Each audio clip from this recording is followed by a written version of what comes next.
So we're going to do a stem cutting today from this peppermint scented geranium. I've had this guy for a little while now, and it's starting to get kind of leggy, as a lot of these geraniums do.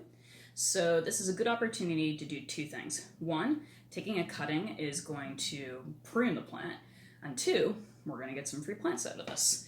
So it's really easy. You just look for an area that has a lot of green growth. We want a few sets of leaves, all right?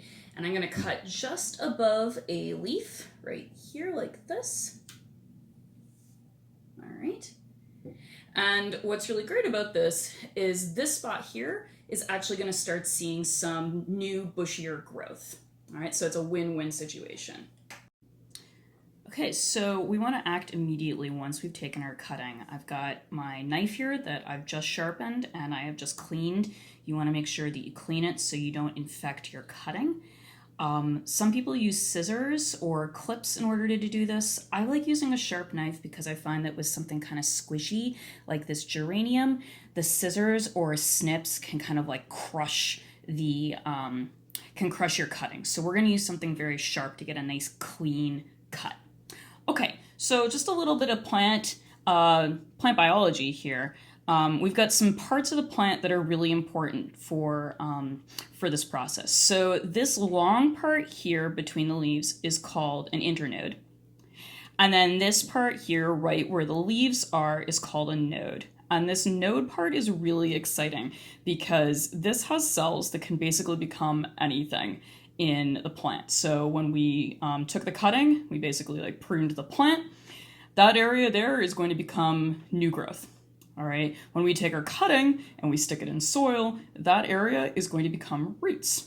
So we want to make sure that we are cutting right at the node. And when we did our cutting, because our leaves were so close together, we actually do have a spot right at the node, but I'm just going to give that just a little cut there to make sure it's nice and clean. Okay, and I'm going to use my knife to cut some leaves off because these leaves are basically just going to they're going to continue photosynthesizing, and we want to focus the plant's energy on creating new roots. So I'm going to cut all these leaves off. I'm just going to leave, I'm probably just going to leave the top two, and I'll cut this guy off as well. All right, awesome. So our next step is getting it ready for a pot. Okay, so our next step is putting this fellow into the pot. So I've got a recycled old container here. I washed it out with soap and water. I've got some damp perlite in here. I've had a lot of success with perlite for my cuttings, so I always use perlite. You don't want a large pot because if you stick a cutting in a large pot and get it wet, the little cutting can't suck up all that moisture and it will end up rotting. So you want a small size pot so it can handle that. I'm going to take a pencil and I'm just going to make a little hole for it. All right. You'll remember here that we had leaves at a lot of these spots that we cut off. I'm going to stick this in so that several of those leaf sites are covered up with the perlite. I'm going to kind of push it in. All right. Now at this point in time, you're going to want to cover it up. You can stick it in a mini greenhouse. You can take a plastic bag that you have and you can cover it with a plastic bag. You can use like a Ziploc bag and you can, kind of undo the zip so it has a little bit of ventilation. You can use a container like this. Actually, I think these are really cool because they're rigid. I poked some holes in it.